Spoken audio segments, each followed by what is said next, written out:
Nós nos submetemos ao teu governo, nós nos submetemos ao teu reinado. Dizemos mais uma vez que o céu reina, é o Senhor que reina. Oh Pai amado, tenha liberdade através do teu Espírito Santo no nosso meio. Venha realizar o teu querer esta manhã, continue a realizar o teu querer nas nossas vidas a cada dia. Nós, oh Pai amado, ao final desse culto sairemos dessa igreja, mas não da tua presença. Que o Senhor possa continuar guiando e dirigindo as nossas vidas. Precisamos do Senhor, somos dependentes da tua presença. Que o Senhor continue a nos guiar, a nos conduzir, venha nos restaurar, venha nos santificar, venha nos purificar. Precisamos da tua cura, precisamos da tua presença, precisamos do teu auxílio, Espírito de Deus, aleluia. Continua a nos guiar, continua, Pai, a nos dirigir.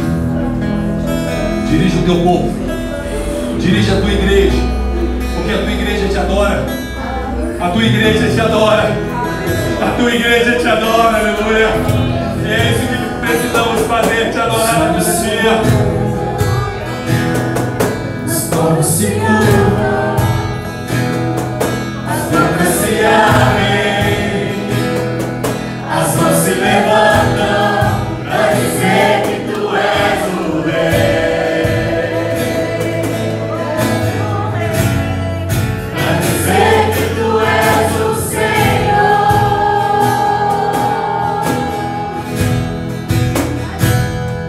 Os reinos se abalam, os povos se curvam, as bocas se abrem, as mãos se levantam para dizer que tu és o Rei,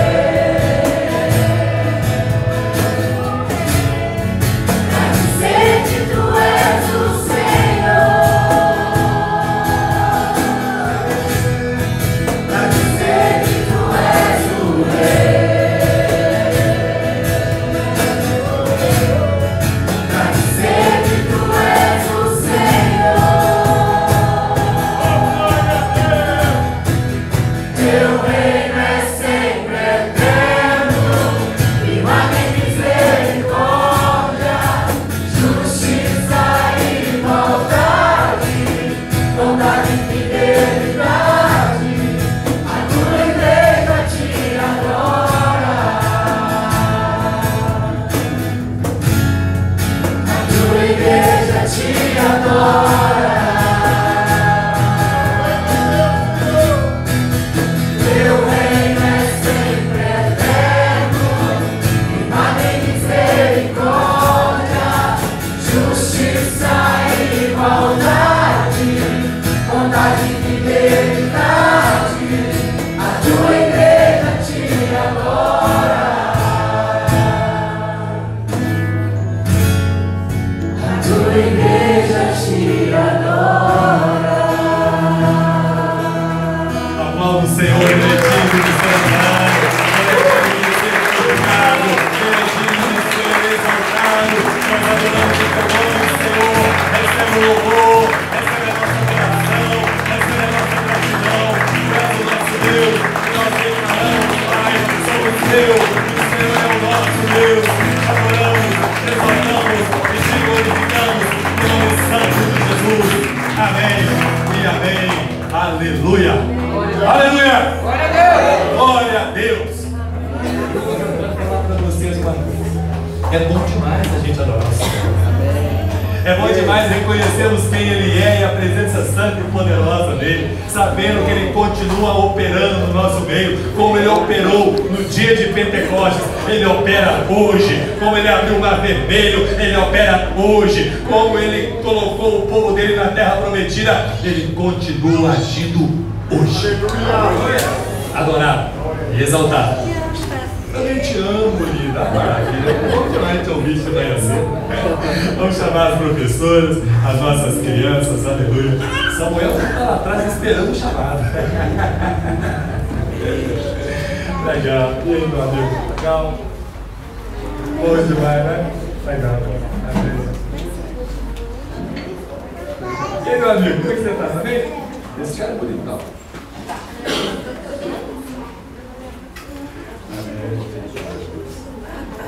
Está bem bonito. Só tem criança bonita, né? Os adolescentes também, né? Agora já começa os adolescentes a pegar ali. Aí, legal? Vamos orar pelas nossas crianças, adolescentes, levanta a sua mão. Pai, nós queremos te louvar e te glorificar. Agradecer ao Senhor, ó Pai, pelas nossas crianças e por esse ministério infantil. Esse ministério foi levantado pelo Senhor e nós não temos dúvida alguma disso. Porque, ó Pai amado, é com tanto zelo que essas professoras trabalham, com tanto carinho, às vezes até passando mal, elas estão aqui. E nós queremos te pedir que o Senhor renove a saúde das nossas professoras. Sustente-as, Pai amado, que elas possam ser guardadas, protegidas pelo Senhor e direcionadas pelo Teu Santo Espírito a pregar a palavra da verdade ao coração das nossas crianças e adolescentes, que o Senhor possa ensiná-las, que elas possam crescer na Tua presença, que elas sejam mesmo instruídas e capacitadas a viver uma vida de santidade no meio de uma geração incrédula e perversa, que o Senhor possa guardá-las, livrá-las do maligno, acampar os Teus anjos ao redor delas, ó Pai, dando o livramento do Senhor. Por isso, Pai, abençoamos este ministério tão importante na Tua igreja, para que o Teu nome seja glorificado através desse ministério e das nossas crianças e adolescentes. Por isso, como igreja do Senhor, nós abençoamos essas vidas e nós o fazemos em nome de Jesus Cristo. E a igreja que concorda e crê diz amém. Aleluia. Abre sua Bíblia em Jeremias. Paz do Senhor, amém, igreja? Amém. Eu não vi ainda, não é? E não cumprimentei. Que o nome do Senhor possa continuar sendo glorificado. Aleluia.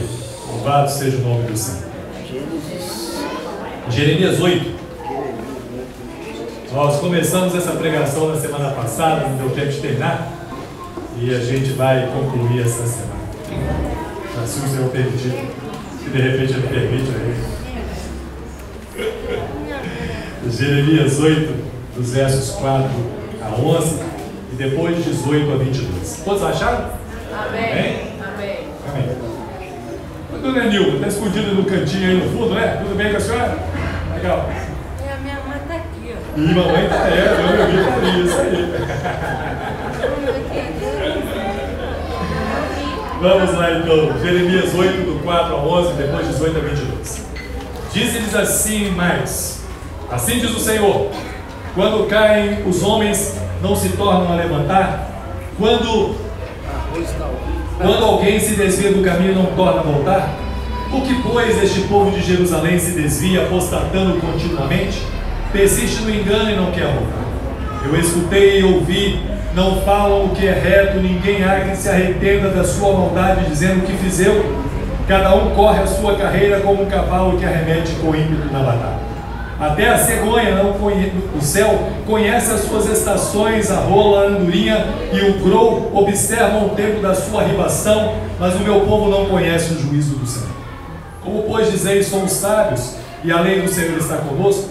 Pois, com efeito, a falsa pena dos escribas a converteu em mentira. Os sábios serão envergonhados, aterrorizados e presos. Eis que rejeitaram a palavra do Senhor. Que sabedoria é essa que eles têm? Portanto, darei suas mulheres a outros, os seus campos a novos possuidores, porque desde o menor deles até o maior, cada um se dá a ganância, e tanto o profeta como o sacerdote usam de falsidade. Curam superficialmente a ferida do meu povo, dizendo paz, paz, quando não há paz. Agora vamos ao verso 18. Se eu pudesse consolar-me na minha tristeza, o meu coração desfalece dentro de mim. Eis a voz do clamor da filha do meu povo, de terra muito remota. Não está o Senhor em Sião, não está nela o seu rei, porque me provocaram a ira com as suas imagens de escultura, com os ídolos dos estrangeiros. Passou a cega, findou o verão, e nós não estamos salvos. Estou quebrantado pela ferida da filha do meu povo. Estou de luto, o espanto se apoderou de mim. Acaso não há bálsamo em Gileade? Ou não há lá médico? Porque, pois, não se realizou a cura da filha do meu povo. Senhor, nós queremos te louvar, te glorificar, exaltar e agradecer o teu nome e te agradecer pela tua palavra, porque a tua palavra é a verdade. E é nessa verdade que queremos caminhar, é nessa verdade que queremos viver, é com essa verdade que queremos trilhar os teus caminhos. Nos ajuda, nos capacita, Que o Teu Espírito continue a nos ensinar, que eu possa diminuir e que todos aqueles que ministram nessa igreja possam diminuir, para que Teu Espírito cresça. Não a nossa vontade, mas a Tua, Senhor. A Tua vontade, o Teu querer, a Tua voz é que nós queremos ouvir. Por isso nos capacita, nos fortalece, nos renova, nos restaura e nos dê temor diante da Tua palavra. Te adoramos, Te louvamos e Te glorificamos. No nome santo de Jesus. Amém e amém. Eu acho que o temor é desenvolvido a cada dia, né? A cada dia. Esse temor que o Senhor implanta em nosso coração em relação a Ele, em relação à palavra dEle, em relação à doutrina. Deus é um Deus santo e que tem requerido de nós um compromisso diário. Quando o Nelson falou um pouco da palavra que ele ia compartilhar com os irmãos ao longo da semana, eu falei: Nelson, é isso aí. É isso aí. É essa palavra que nos constrange, nos traz a presença de um Deus santo. Quando podemos entrar, e o que mais me chama a atenção, sabe o que é? É que fica parecendo que Deus é um Deus meio assim, arrogante, de querer exigir de nós santidade. Mas uma coisa me chama a atenção: quando Deus exige de nós santidade, sabe o que Ele está fazendo? Ele está nos convidando a entrar na sala do trono, onde é um lugar de misericórdia, é onde alcançamos essa misericórdia para vivermos essa vida de santificação. Muito mais do que 100% perfeitos, Deus nos quer 100% submissos, prostrados, humildes, dependentes dEle.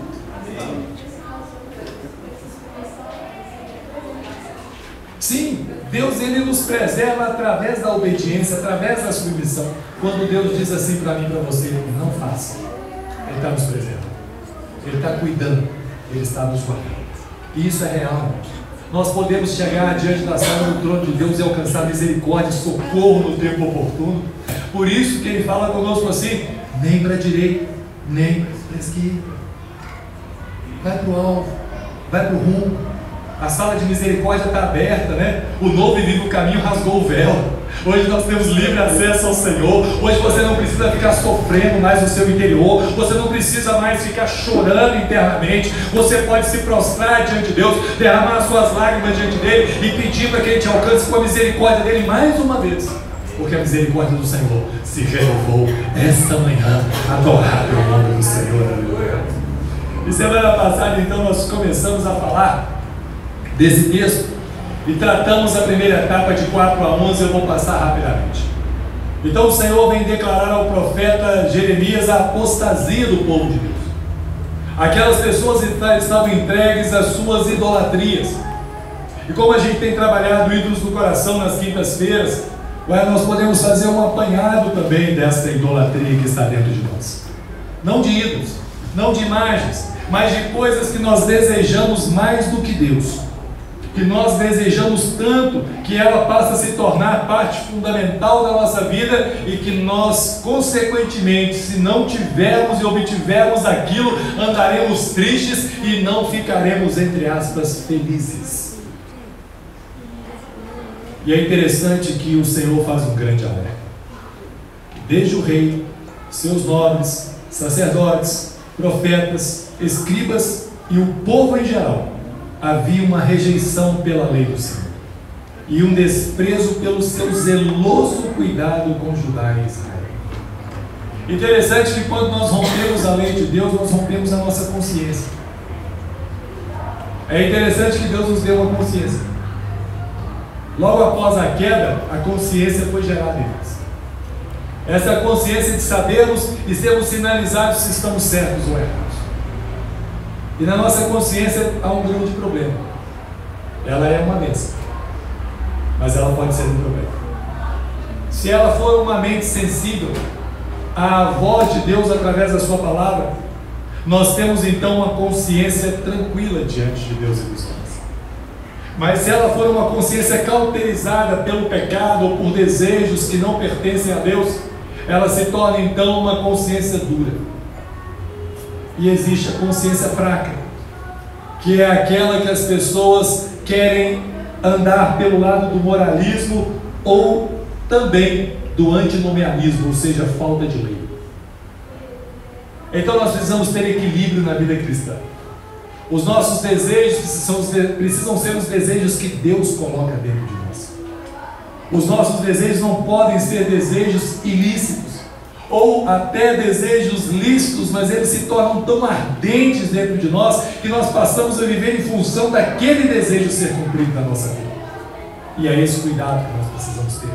E é isso que Jeremias alerta o povo de Deus, alerta o sacerdote, alerta o profeta, o escriba, todo o povo, inclusive o rei. A advertência contra a apostasia parece um tema não relevante na igreja de Cristo, pois pensamos estar em comunhão constante com Ele e não apresentamos sinais externos de desvio, nem muito menos de idolatria. Mas o Senhor trata de um problema bem sério e intrigante. O povo estava afastado do verdadeiro caminho. Seguiam os seus próprios desejos, seguiam os seus próprios ídolos, seguiam os seus próprios pensamentos. Eu fico pensando que é tão interessante que eu e Marcelo fizemos uma visita na sexta-feira, uma visita assim inusitada, né, Marcelo? Tivemos a companhia de várias pessoas e de 4, como é que chama aquele cachorro? Border Collie, um troço desse tamanho. E passou, tem muita história para contar, né? Eu estava sentado no sofá conversando com o senhor, dono da casa. Aí o Border Collie veio aqui em mim assim. Quando eu tomei um susto, eu achei que ia ser beijado por um cachorro. Foi eu. Isso é que vocês não conhecem o preguiça da Viviane, que é o cachorro dela. Os negócios dessa terra, né? Estava pedindo a bênção, pastor, na sua casa. Ah, a bênção, ela dá uma bênção na orelha dele. Irmão, é tão interessante que quando nós estávamos ali, uma das pessoas que estavam lá dentro disse assim: eu sei porque Deus está permitindo essa situação comigo. Porque se eu estivesse totalmente restaurado, eu estaria atendendo os desejos da minha carne. E aquilo ali, irmãos, eu vi então como Deus, Ele é um Deus zeloso, amoroso, que preserva a nossa vida, mas Ele preserva a nossa vida através da disciplina. Através da disciplina. Pastor, Provérbios 27:3, melhor repreensão aberta que a luta aberta. Não é? Vem de Deus primeiro, para nos ensinar Isso aí. os nossos. E aí tem aquela tristeza gostosa, segundo Deus, né? Aquela tristeza que incomoda o nosso coração e fala assim: você está errado. Aquilo naquele primeiro momento entristece. Mas gera depois fruto de arrependimento de justiça. de justiça para nossa vida. Então o povo estava afastado desse verdadeiro caminho, buscando as suas verdadeiras ambições. E esses ídolos ou esses desejos, na verdade, são apenas uma forma de adorar a si mesmo. Fugimos das nossas responsabilidades, culpamos pessoas, situações adversas, o governo, pelas dificuldades vividas. O povo procurava suprir não as suas necessidades, mas os desejos momentâneos, transitórios e, na grande maioria das vezes, ilícitos. Isso deveria acontecer mesmo que a palavra de Deus e seus princípios fossem desprezados. Perseveravam então em seguir seus próprios caminhos de engano e de maldade, pois não querem se arrepender e voltar aos justos e retos mandamentos do Senhor. E quando isso ocorre, as consequências são desastrosas. Eu achei interessante que tinha Augusto Podemos Lopes estava dando um testemunho que ele teve a síndrome de burnout e ele ficou esgotado 1 ano, ficou sem empregar durante 1 ano, desrespeitou o dia do descanso. E ele falou. E aí achei muito interessante que tinha um jovem do lado dele fazendo a entrevista. Eu acho que é o Iago, que é um teólogo, e acho que ele é lá de, se não me engano, da Paraíba ou Pernambuco, né? Pernambuco, é. Eles fazem lá no dia Consciência Cristã, fizeram lá com a Norma Braga, uma parte também de cosmovisão cristã. E o Iago falou assim para ele: eu me sinto muito bem, eu faço um monte de coisa e tal, eu me sinto bem. Aí Augusto Nicodemus falou para ele assim: a sua juventude não te deixa sentir, Mas aguarda a idade chegar. Quem é da minha idade está balançando a cabecinha. A dor nos quartos, no quinto, no sexto, aqueles negócios assim. Jesus, misericórdia. Porque a gente está na época dos super jovens, né? Os jovens são super homens. É isso aí. Os jovens têm que ter sabedoria para entender que nós somos humanos e temos limitações e a gente tem que trabalhar com as nossas limitações de acordo com o Senhor resolvendo. Aí eu vi o Iago falando, mas eu não estou sentindo nada, como é que a gente previne isso então? Disciplina. Nós precisamos de disciplina nessa vida. E pode parecer cansativa a disciplina, mas ela tem frutos, para que você não colhe consequências lá na frente. E é interessante que o Senhor usa também nesses versos algumas comparações. Ele fala aqui no verso 7 que a cegonha, que é uma ave sem entendimento, conhece as estações do céu. Quando é a época de fazer o traslado, que elas voam centenas de quilômetros, ela já sabe que chegou a época. Levanta, voa e vai. Elas conhecem as estações e os homens não estão querendo conhecer os tempos, os momentos e as situações que nós vivemos hoje.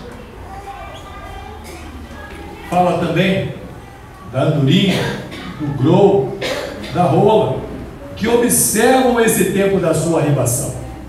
E diz que o povo de Deus não conhece o juízo do Senhor. Eu achei interessante que o Nelson falou sobre um pouco do juízo. Chegando aqui no final, o juízo é real. Nós teremos que comparecer diante de Deus. Nós que somos salvos podemos comparecer diante de Deus com tranquilidade, porque nós seremos então recompensados por aquilo que fizemos através do nosso corpo, mas também seremos castigados por aquilo que fizemos através dele. O juízo é a expressão da justiça. É isso aí. E é interessante, né, Nelson, que a gente precisa... Eu quero falar uma coisa.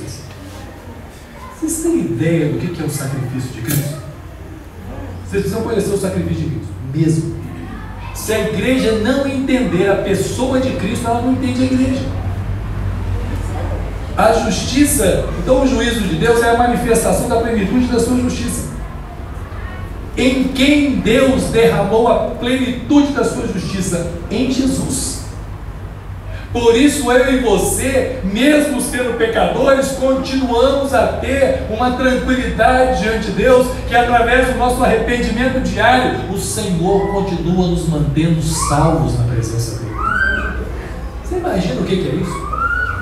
Você imagina o que é um Deus poderoso que envia o Filho dele e cumpre nele a sua justiça, para que essa justiça não seja derramada em quem é merecedor dela, que somos nós? Você precisa glorificar a Deus todos os dias pela salvação, pela obra da cruz, pelo maior benefício que Deus poderia nos dar, a maior promessa que Ele cumpriu. O povo do Senhor precisa conhecer quem é Deus. E as pessoas dizem: somos sábios, e a lei do Senhor está conosco. E aí Jeremias diz: como? Se a falsa pena dos escribas converteu o mandamento do Senhor em mentira. Quantas vezes estamos ouvindo coisas que não são verdadeiras e que não provêm da palavra de Deus? Quantos conselhos você já recebeu que não vieram de Deus? Quantos? É o mais comum deles? É o mais comum. Acredite em você mesmo. Ah, esse então? Esse aí todo mundo Confie em você, ouça o seu coração. E irmão não ouve não. Onde a não ouve seu coração não. Ele é enganoso. Mais do que qualquer outra coisa. Tem aquele, você tem que trabalhar a sua autoestima. A autoestima. Irmão, vou contar uma coisa. Eu fico até irritado com esse negócio. Quando fala de autoestima comigo, eu até tremo. Estimou o que? Estou não valendo nada. Não vale nada. E então eu vou te falar uma coisa: a sua estima tem que ser a mais baixa possível, para que a imagem de Deus se forme em você. O que você precisa é dessa imagem formada. Sabe o que vale alguma coisa em nós? Nós fomos uma casa lá, o Senhor, pela misericórdia de Deus, né, usou minha vida lá, ministrou uma palavra, e o Senhor começou a mostrar um monte de coisa, né? Aí a menina falou assim: nossa, pastor, é isso mesmo, está acontecendo isso, ela ficou assustada, né? Porque o Senhor estava mostrando muitas coisas ocultas lá. Aí ela falou assim: pastor, o senhor é demais. Eu olhei bem no olho dela e falei assim: demais é Jesus. Tira Jesus de mim, você não vai querer me escutar, não. A glória é dele. Ele é Deus que descortina aquilo que está dentro dos nossos corações. É esse Deus que faz que conheçamos a nós mesmos. Você não precisa ter essa questão de: eu não valho nada, eu valho tudo. Não, irmão, nós valemos aquilo que Deus acha que nós valemos. Sabe o que nós valemos? A imagem dele formada em nós para refletir a glória dele. Nós não temos capacidade própria de fazer absolutamente nada. Em João 15, Jesus afirma isso de novo: sem mim nada podeis fazer. Você precisa ser dependente de Deus. Você precisa ser dependente dessa imagem. Você não precisa de aceitação de homens. Você precisa ser aceito diante da presença de Deus através do Filho dele. Amém. Sem Jesus, irmãos, nós estávamos perdidos.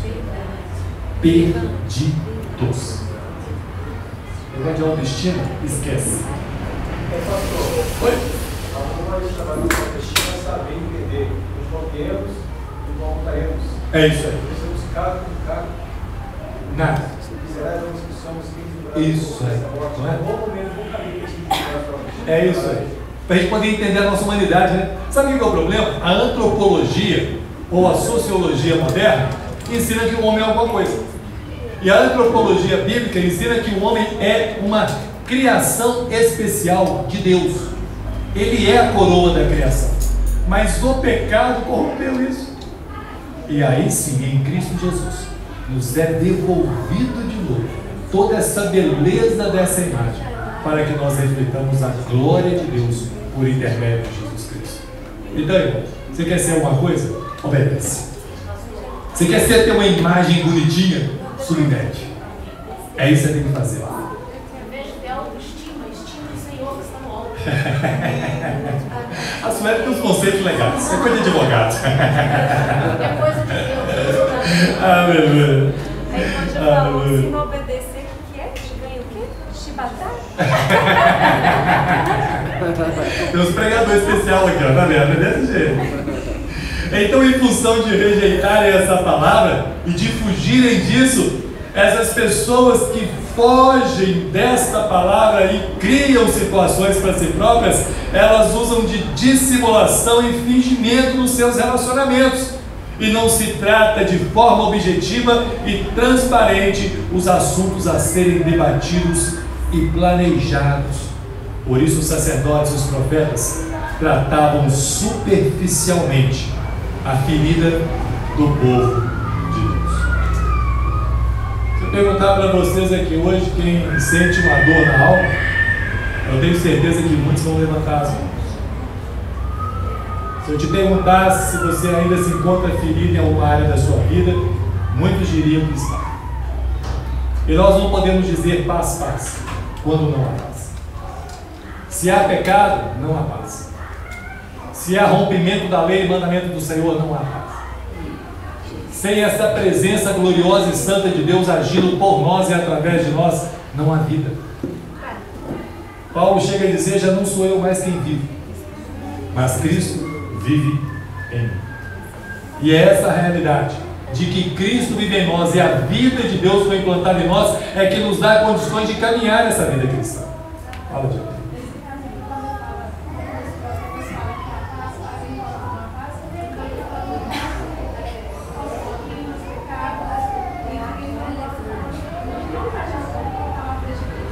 É porque as pessoas se dizem religiosas. Elas se dizem religiosas, mas elas não têm comunhão com Deus. Então essa falta de completude, a palavra paz no hebraico é shalom, então ele fala shalom, shalom, ou lo shalom. É isso que ele fala lá no hebraico. E a palavra lo, não a paz, ela é uma palavra, ela é um não absoluto. Porque existe um não relativo, que é algo no hebraico. É tipo assim: filho meu, não ande com os malfeitores. Esse é um conselho. Diferente de não matarás, que é uma ordem absoluta de Deus, irrevogável. Então era isso que os profetas faziam, dizendo paz, paz, e Deus diz assim, Loxa, não tem paz.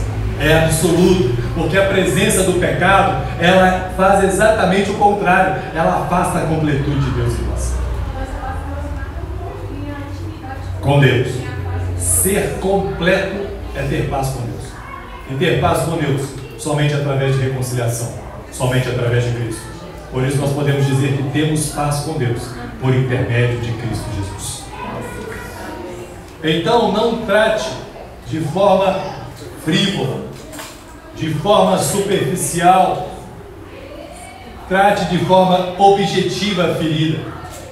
A principal ferida na nossa alma é o pecado, e nós precisamos tratá-lo com firmeza, no sentido de reconhecermos isso diante de Deus. Muito mais do que você tentar resolver o problema do pecado na sua vida, você precisa prostrar-se diante de Deus e dizer: Deus, eu tenho um problema nessa área da minha vida e eu preciso de libertação, eu preciso de perdão, eu preciso de cura, eu preciso de restauração. É isso que Deus está nos chamando. Ao invés de dizer para você: vai, Deus é com você, você vai prosperar, vai acontecer isso. Quero te falar uma coisa, Ele vai fazer todas essas coisas porque Ele é bom, independente da sua obediência. Mas eu quero te dizer que quando obedecemos, nós temos uma aliança com Deus, nós temos um Pai, nós temos esse Deus presente, esse Deus auxiliador que te guia e conduz com a mão forte, e você não terá temor, medo de fazer as coisas. Esse é o grande problema. Quando tomamos decisões temerárias, porque não sabemos se é a vontade de Deus, porque não conhecemos a sua palavra.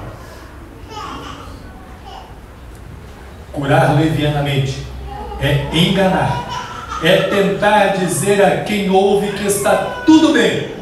Falsas promessas, falsas expectativas, ilusões travestidas de verdade. Mas existe uma verdadeira paz, mas ela não é alcançada pelos padrões veiculados pela mídia, sejam seculares ou evangélicos. A paz genuína não se encontra quando resolvo problemas circunstanciais, mas quando resolvo o real problema que está escondido sob os escombros da miséria da alma humana. O problema visível é superficial. O problema real está dentro do nosso coração. Pecado é problema de coração. É necessário retorno ao padrão de Deus. Isso não é somente abandonar práticas pecaminosas, mas também ser transformado, principalmente nas nossas motivações e valores. Existem prioridades, existem governos. A nossa maior prioridade precisa estar alinhada com as prioridades e a vontade do Senhor expressa na sua palavra. Você sabe que pastor tem muita guerra, muita luta, mas tem muita alegria também, né? O ministério pastoral é uma maravilha, vocês não sabem tanto. Tem que puxar a orelha dos filhos de vez em quando. E aí você também tem momentos que você ouve coisas lindas. A esposa do Rogério, Cláudio, mandou uma mensagem na sexta-feira pela manhã. Eu fiquei muito feliz, não, Rogério? Eu fiquei muito feliz. O Rogério, a Cláudia escreveu assim: pastor, nós estamos maravilhados com Deus. E ele falou, mas ela falou uma coisa que não é só essa parte que é boa, que eu fiquei mais alegre. É quando ela disse assim: e quando podemos ver o que Deus faz quando nós nos submetemos à vontade dele. Isso é maravilhoso, irmão. É reconhecer o agir de Deus, é reconhecer que veio dele, que é para a glória dele. O autor e o consumador da fé gerou em nós e vai gerar na sua vida. Amém. Não tem. O seu coração, ele tem altos e baixos. Há tribulações difíceis que você passa aí dentro do seu coração. E você, diante dos seus olhos, você vive às vezes numa incerteza. Mas o Senhor manda dizer que Ele é rocha firme. Nele não há escorregões, nele não há problemas, nele não há adversidades, porque Ele é o autor e o consumador da sua fé. Ele te trouxe aqui e manda dizer que Ele vai te fortalecer e continua te fortalecendo, mesmo que a figueira não floresça, mesmo que os campos estejam estéreis, você vai se alegrar no Deus da sua salvação, porque Ele vai te restaurar, Ele vai te fortalecer e vai te levantar para que o nome dele seja glorificado. Aleluia! Louvado é o nome do Senhor. Os versos 18 a 22, o profeta então diz estar triste com essa situação. Diz ele que a tristeza tomou conta dele ao ponto do seu coração desfalecer. Quando ele olha toda essa realidade de apostasia no meio do povo de Deus, o coração precisa ser entendido como esse ser interior, a mente, a vontade, a inteligência, a capacidade cognitiva e a própria vida. Todo ser estava tomado de tristeza ao se ouvir o grito de pedido de socorro de um povo que não queria se arrepender. Interessante como alguém grita por socorro, perseverando em fazer aquilo que agrada a sua alma e a sua carne. Como é possível gritar por socorro quando alguém quer satisfazer os seus desejos mais íntimos? Nós gritamos por socorro, às vezes de forma leviana. Nós queremos que a nossa vontade, o nosso desejo seja cumprido, mas deixamos de lado a vontade de Deus.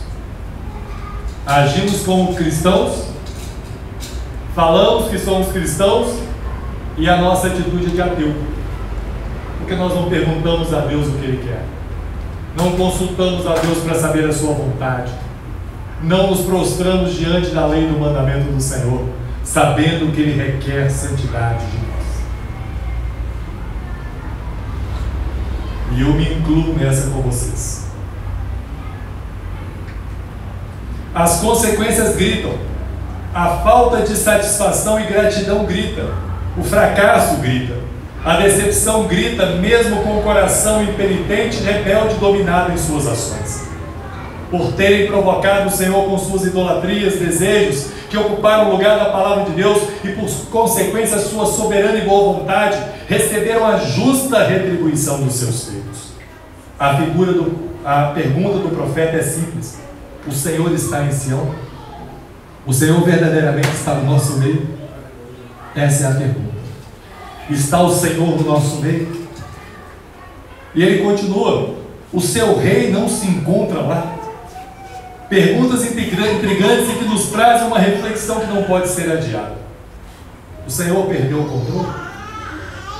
Ele já não é mais capaz de governar as nossas vidas? Essa é uma pergunta que fazemos. A resposta é tão simples como a pergunta. O povo é que tenta fugir do governo do Senhor. Não é Deus que perdeu o controle, não é Deus que deixou de governar. Nós é que não queremos nos submeter ao governo do Senhor, com as nossas atitudes, ações e desejos íntimos que frustram a expectativa de Deus conosco. Engraçado, irmãos, eu estou vendo os anjos do Senhor passeando aqui dentro do Senhor. Eu preciso falar para vocês que eu estou vendo esses anjos tocarem várias pessoas aqui nessa manhã. Várias pessoas estão sendo tocadas pelo Senhor nessa manhã. Eu vejo curas, eu vejo restaurações, eu vejo fortalecimentos, eu vejo renovo. Aleluia!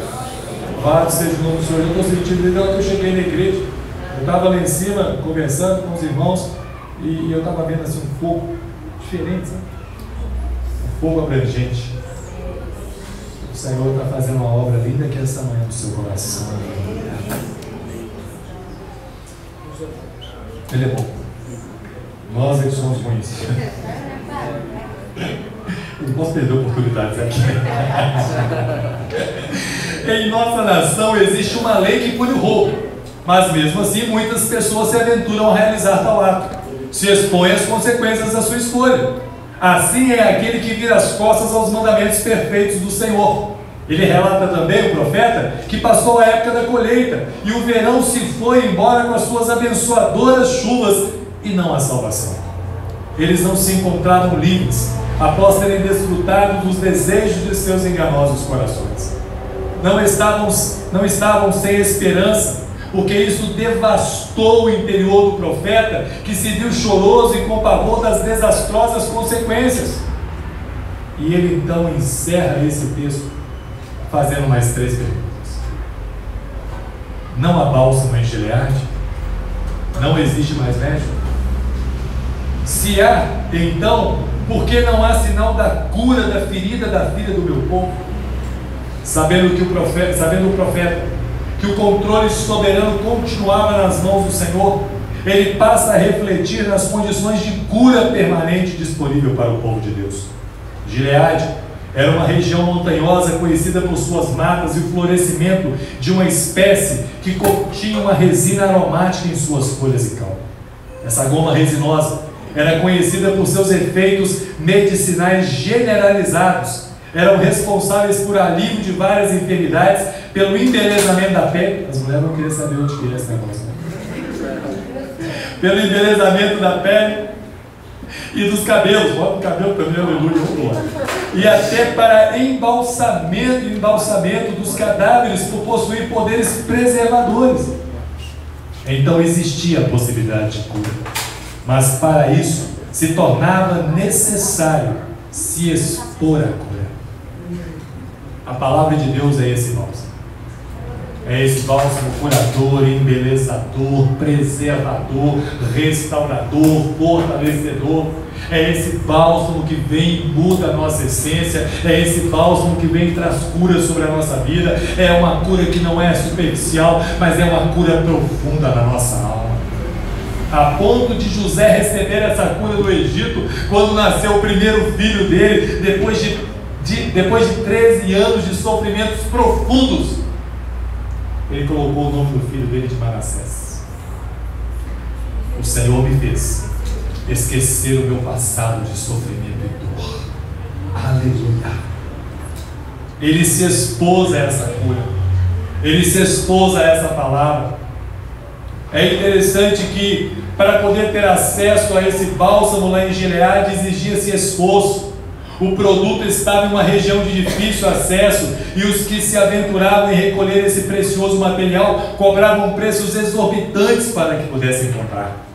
Essa região era um caminho natural para todos que queriam ir ao templo e se tornava lugar obrigatório de descanso e tempo de repor as forças com uma boa passada de goma aromática pelo corpo que gerava refrigério, fortalecimento para a continuidade da caminhada até a presença de Deus. Gileade simboliza o Senhor. Ele é o principal motivo da nossa adoração e culto. O médico simboliza Jesus. Ele é ele o seu bálsamo, o seu sangue que nos perdoa e nos limpa de todo o pecado, sendo ele o único caminho que nos reconcilia com o Pai. Tomar desse bálsamo, que excede em valor todo o ouro e prata disponíveis no universo, é a única possibilidade de cura da idolatria tão arraigada em nossos interiores, pela busca contínua em satisfazer os nossos mais ambiciosos desejos. O negócio está pegando. Exige esforço. Abandonar pecado exige esforço. Abandonar tais desejos e valores corrompidos pela nossa sociedade e pelo pecado exige entrega, exige renúncia, exige abnegação. Mas é possível entregar cada um desses valores e desses pecados nas mãos do médico e rei, que tem em suas mãos não somente a cura e a solução, mas antes ele tem a salvação, através da sua palavra, através do seu sangue derramado, que nos libertará de nós mesmos e dos nossos escravizadores hábitos.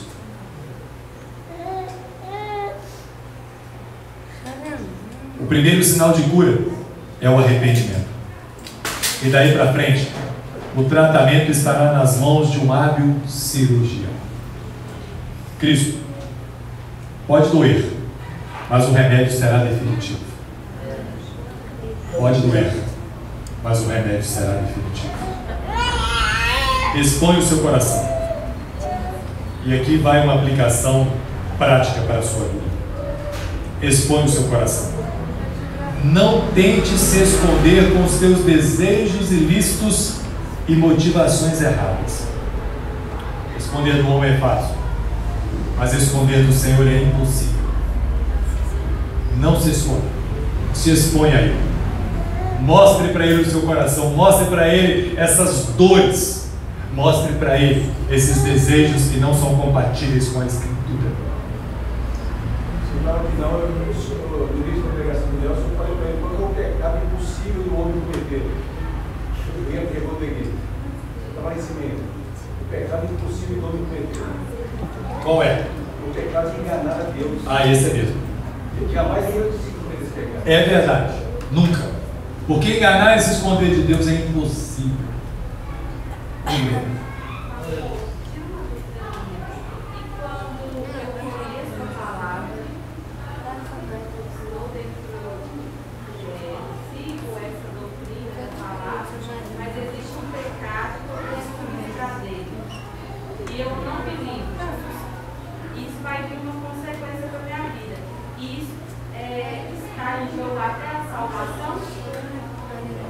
Eu vou dizer para você sim e não, tá bom? Eu já dou duas respostas. Primeiro, porque se for um pecado desejado, aí corre-se um risco. Corre-se um risco. Porque esse pecado pode se tornar um ídolo e pode se romper com o que Deus está falando aqui, a apostasia do povo de Deus, por causa do pecado. Agora não, se for algo que a pessoa está lutando contra ele. Então, se eu estou lutando contra aquilo, eu não quero aquilo, mas ainda às vezes acontece, mas eu não quero, isso não nos faz perder a salvação. Agora, se eu busco de forma desejada, aí a coisa é complexa e pode afetar a nossa relação íntima com Deus. Esse é um grande problema. E aí também atrai várias consequências. Todo pecado tem consequência. É aquilo que aquele cita geralmente em relação aos homossexuais, esposa às suas próprias paixões. Exatamente. Deus nos entregou as suas paixões infames. Então, quando a pessoa ela é a palavra que a gente usa muito lindo, esqueci agora. Quando a pessoa é muito obstinada e ela não abandona aquele erro diante de Deus, Deus a entrega aos seus próprios sentimentos. Então, aquilo que a palavra fala, um abismo chama outro. Então, um pecado não confessado e desejado vai chamar o próximo. E é assim que funciona. O Calvino disse que o nosso coração é uma fábrica de ídolos interminável. Interminável. Porque assim, onde eu reunia, era muito enfático isso. Uma vez nascido em Deus, uma vez tornado. Não se perde a salvação. Eu não estou questionando, na verdade, uma coisa que me incomodava, porque esse discurso, na maioria das vezes, para mim, ele validava o pecado. A pessoa poderia fazer o que ela quisesse da sua vida, mas ela se tornou filho e ela pode viver a filiação. Então, assim, eu penso mesmo, não sim, eu poder entender isso. Legal. Ótima pergunta. John Piper, ele deu uma entrevista, eu achei muito interessante. Ele falou assim: o crente nascido de novo, mas é o nascido de novo, ele não vai perder a salvação não. Esse que é nascido de novo, ou seja, é aquele que foge do pecado, é aquele que obedece, é aquele que se prostra, se humilha diante de Deus, é aquele que está numa santificação progressiva, todos os dias ele vai crescendo no conhecimento do Senhor e na prática da sua palavra. Esse é o nascido de novo, esse aí não perde a salvação. Agora, aquele que simplesmente tem um contato com Deus, com a sua palavra, com a igreja, com o corpo, e continua perseverando na prática do pecado, eu vou te dar dois textos bíblicos. Não precisaria de dois, mas só um era suficiente, não é? Porque Jesus, inclusive, só morreu uma vez pelos nossos pecados, precisava duas, né? Então, eu não sei porque que o povo insiste em falar, só aparece uma vez na Bíblia, vai precisar ter 50. Eu quero te falar uma. Um dia Moisés falou assim: Senhor, perdoa esse povo, ou risco o meu nome no livro que escreveste, no livro da Bíblia. Deus fala com ele assim: aquele que pecar, esse eu riscarei no meu livro. Esse que pecar é que vive na prática do pecado. Segundo texto bíblico, Apocalipse. Então eu te dei o Antigo Testamento. Ah, mas esse é o Antigo Testamento, então eu vou te dar no Novo. Lá em Apocalipse, ele fala assim: aquele que acrescentar ou tirar uma palavra do livro dessa revelação, terá o seu nome riscado do livro da vida e não terá direito à árvore da vida, a vida eterna. Então não sou eu que estou falando, é a palavra de Deus. E mais, eu tenho uma pregação pronta aqui em Judas. Judas fala assim: aqueles homens são nódoas, manchas nas vossas roupas, nas assembleias solenes. Eles estão no meio de nós e eles não têm salvação, porque o coração deles não encontrou lugar para arrependimento. Sem arrependimento não dá para encontrar o Senhor. Sem santificação, nós temos duas possíveis traduções para esse verso, né? Sem santificação ninguém verá o Senhor, mas como ele está no verbo depoente, ofetai, no grego pode significar ninguém será visto pelo Senhor. Sem santificação ninguém pode se manter diante de Deus, não há como se manter de pé. Então esse é o grande detalhe. Aqueles que dizem que a pessoa pode fazer o que quiser depois ou dão essa ideia, estão enganando, estão curando superficialmente a ferida da filha do meu irmão. Pastor, Oi. é muito sério, né? Pecado não confessado, pecado não perdoado, isso me chama a atenção tanto. Claro, é pecado não perdoado. E se é pecado não perdoado, ele está ali, presente. Aí diante de Deus, por exemplo, se uma pessoa se apresenta diante de Deus, sem um pecado confessado, ela está limpa ou está pura? Bom, limpa ou suja? É pura ou impura? Impura. Porque não passou por Cristo, não passou pela cruz, não passou pelo sangue, não passou pelo genuíno arrependimento. Arrependimento, irmãos, precisa gerar dor no nosso coração pelo pecado cometido. Sem dor no nosso coração, nós não vamos entender a consequência daquele erro sobre a nossa vida. E vamos continuar trilhando falsos caminhos, paz, quando não há paz. Fala, Deus.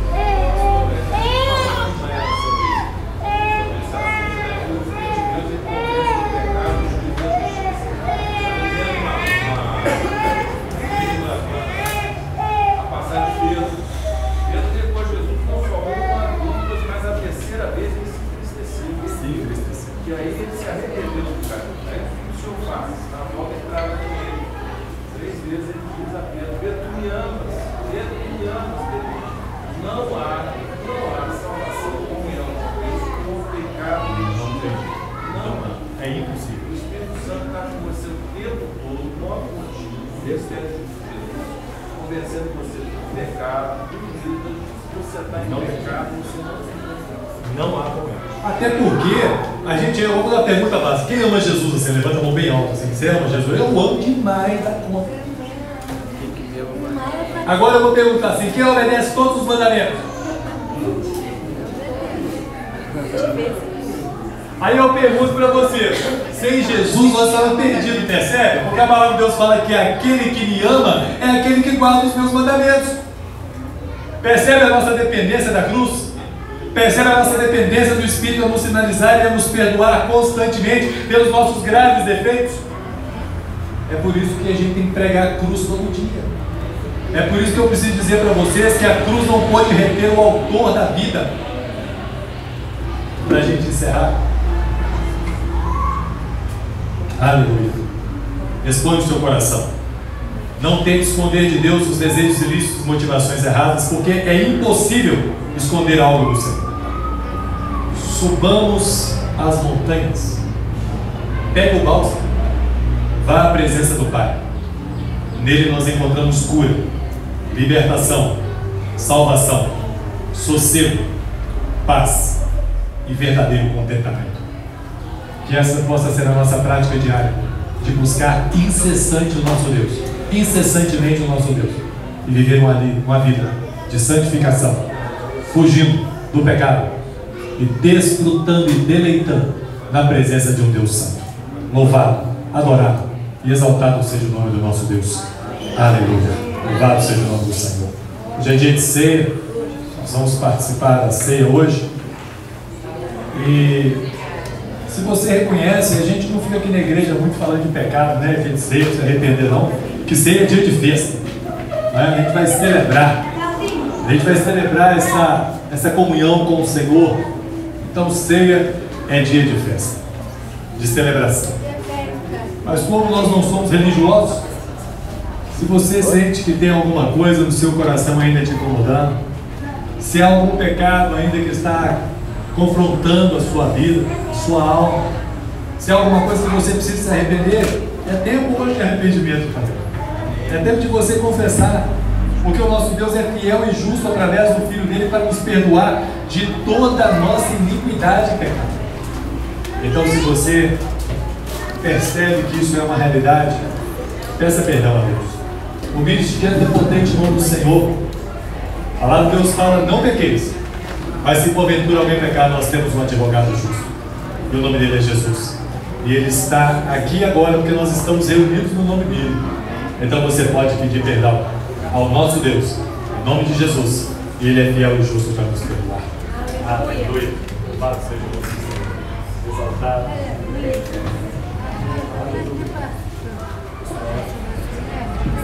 Vou distribuir os elementos da ceia. Não comam ainda, não tomem. Vamos fazer juntos, em nome de Jesus. Todos estão convidados a participar. Você pode dizer assim, pastor, eu não sou batizado. Não, eu não te perguntei. Pastor, eu estou meio assim esquisito. Mas você crê que Jesus é o Senhor e Salvador? Então você é convidado a participar da ceia do Senhor. Ceia é para pecador. Se fosse para justo, eu já estava indo embora.